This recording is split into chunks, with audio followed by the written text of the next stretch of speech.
Welcome to the Eat and Be Eaten Thanksgiving Spectacular here at the Airbnb that Hannah and I are staying at right now. Pretty nice. So anyway, what I got going here on the stovetop is a white bean chorizo stuffing. Okay, and that is going to stuff this bird over here, the whole roast chicken. It's going to stuff that with a lemon. It's going to go in the oven. 350 for an hour and a half, and then foil removed up to 400 for another half hour.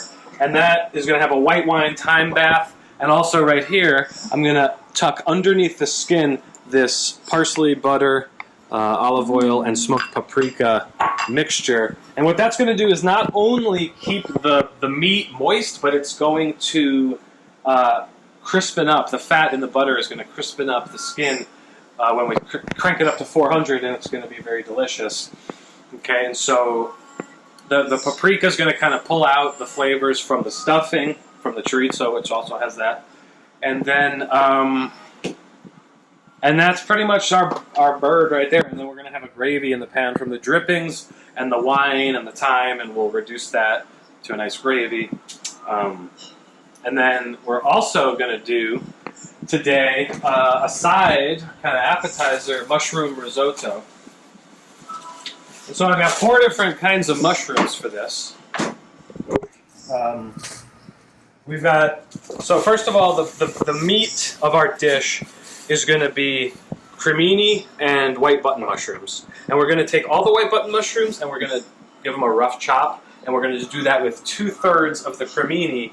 The other third of the cremini we're going to cut into little steaks. Saute those with garlic, butter, and thyme, and those along with the beach mushrooms will be kind of the more, those will be the ones that give it texture, whereas the other ones just kind of fill out with the rice. And then the garnish is some enoki mushrooms, be these little kind of tapioca pearls in there. We're going to have peas and parsley, and white truffle oil finish, and also I've been soaking dehydrated shiitake mushrooms in broth for 2 nights now. So that is going to be super potent. I'm going to simmer it with some bay leaves, thyme sprigs.